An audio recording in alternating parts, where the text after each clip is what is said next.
సంగారెడ్డి జిల్లా సదాశివపేట మున్సిపాలిటీ ఎన్నికల సన్నాహక సమావేశంలో కార్యకర్తలు నాయకులకు జగ్గారెడ్డి దిశానిర్దేశం చేశారు. సదాశివపేట మున్సిపాలిటీలో కాంగ్రెస్ జెండా ఎగరేయాలని తెలిపారు. రానున్న 3 సంవత్సరాలు మనం అధికారంలో ఉంటాం. మరో 5 ఏళ్లు అధికారంలోకి తీసుకురావడానికి పిసిసి అధ్యక్షుడు మహేష్ గౌడ్, సీఎం రేవంత్ రెడ్డి ప్రయత్నం చేస్తున్నారని అన్నారు. మీ వార్డులలో క్యాండిడేట్లను మీరే డిసైడ్ చేసుకోవాలని, రిజర్వేషన్లకు అనుగుణంగా అభ్యర్థులను ఎంపిక చేసుకోవాలని జగ్గారెడ్డి సూచించారు. టికెట్ కోసం గాంధీ భవన్ వెళ్లి పిసిసి ప్రెసిడెంట్ కలిసి ఇబ్బంది పెట్టొద్దని కాంగ్రెస్ నాయకులను కోరారు. కాంగ్రెస్ అభ్యర్థులను ఓడగట్టే ప్రయత్నం చేసేవారు ఎంతటి వారైనా చూడకుండా సస్పెండ్ చేస్తారని జగ్గారెడ్డి హెచ్చరించారు. కొంత రాజకీయాలకు సంబంధం లేకుండా వాసిపై ఉంటాడు కాబట్టి మీకు ఇద్దరు కొంత వాసిపైని కాన్ఫరెన్స్ తీసుకొని ముందుకెళ్ళాలి. ఓకే, ఇది నేను నిర్మల పాత్ర ఏంటంటే ఎక్కడ కూడా మేడం నువ్వు క్యాండిడేట్లకు రికమెండ్ చేయొద్దు, నువ్వు ఇది క్లియర్. నేను కానీ నువ్వు కానీ క్యాండిడేట్ల రికమెండ్ ఎక్కడ కూడా చేయొద్దు. కాబట్టి కూర్చొని కమిటీలు కూడా ఏంటంటే మీకు పవర్స్ ఇచ్చినాం కదా, మీరు ఎక్కడ కూడా తేడా రాలేదు. మీరు జాగ్రత్తగా వాళ్ళ బస్తీలను సంగారెడ్డి వాడైనా ఆ వాడైనా ఓకే, మీరు బస్తీలలో కూర్చొని అందరూ కూర్చుని కన్వీన్ చేసి క్యాండిడేట్లను డిక్లేర్ చేయండి. క్యాండిడేట్లను డిక్లేర్ అయిన తర్వాత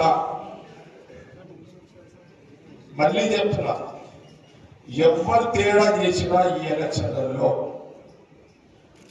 ఎవరు చేయించినా ఒక టికెట్ వచ్చింది ఒకరికి రాలేదు అని టికెట్ వచ్చిన అతని వ్యక్తికి టికెట్ రాని వ్యక్తి సపోర్ట్ ఇవ్వకపోతే ఓడగొట్టే ప్రయత్నం చేస్తే ఆ వ్యక్తిని వ్యక్తి పరిస్థితిలో నేను మళ్ళీ దగ్గరికి రానివ్వను. ఇది క్లియర్ స్టాండ్.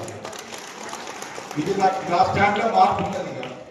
రాజకీయాలు ఉంటాయి పోతాయి, గెలుపులు వస్తుంటాయి పోతుంటాయి, కానీ ఎవ్వరు కూడా క్యాండిడేట్ డిక్లేర్ అయిన తర్వాత నాకు రాలేదు అని వాళ్ళ కోపంతో ఓడగొట్టే ప్రయత్నం చేసినా నేను ఎట్టి పరిస్థితుల్లో దాని మటుకైతే ఒప్పుకోను.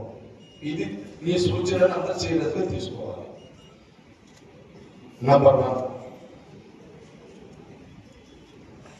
నాకు 10 ఏళ్ల కష్టకాలంలో ఎవరెవరు కష్టపడ్డారో ఎవరు పని చేసారో ప్రతిదీ కూడా నా దృష్టిలో ఉంది. మనం ఏమంటున్నామంటే మీకు చెప్తున్నాం, మీరు ఇన్ఛార్జెస్ చెప్తున్నాం, మీరు ఎక్కడ కూడా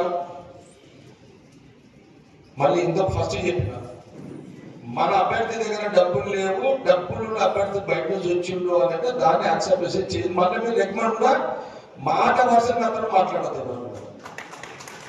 మాట్లాడిలో మీరు కూడా కట్ చేసేస్తారు నా దగ్గర. అంత సీరియస్ ఉంటారు ఈ విషయంలో. అయితే ఒకటి,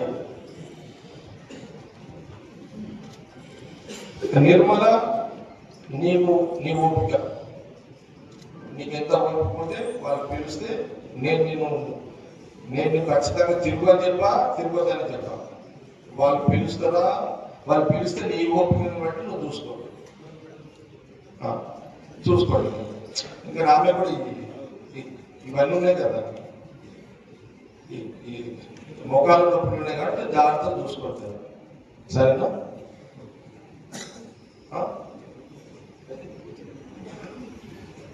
పూచి వద్దు, పూచి ఎందుకు రానంటుందంటే ఆమె సదాశివపేట ప్రాంతంలో చాలా మందికి కొంత ఫైనాన్షియల్ సపోర్ట్ వచ్చింది. మాకు డబ్బులు లేక ఫుల్ఫిల్ అయితే లేదు. ఆ ఫుల్ఫిల్ చేసేంత వరకు నేను బయటికి రాను పూచమ్మ రానంటుంది. కానీ పూచి ఎవరు ఎక్స్ప్రెషన్ చేయగలరు. ఆయన ఇప్పుడు అంటే మొత్తం మీరే ఎవరి బస్తీలలో అభ్యర్థికి సపోర్ట్ ఇస్తున్న మన నాయకులు కార్యకర్తలు గట్టిగా గెలిపించుకుంటారండి. మీరు ఒకరి మీద ఎందుకు? ఇప్పుడు నేను ఎక్కడ తిరిగినా ఎప్పుడైనా వస్తే ఒకసారి రోడ్ షోకి వచ్చినప్పుడు సదాశివపేట అంతే కదా, నేను రోడ్ షోకే వచ్చినా. నేను ఎప్పుడు బాగా తిరగలే కదా, ఒకరోజు ఒకరోజు ఆడ తిరిగిన పోయిన ఎలక్షన్ అంతే కదా.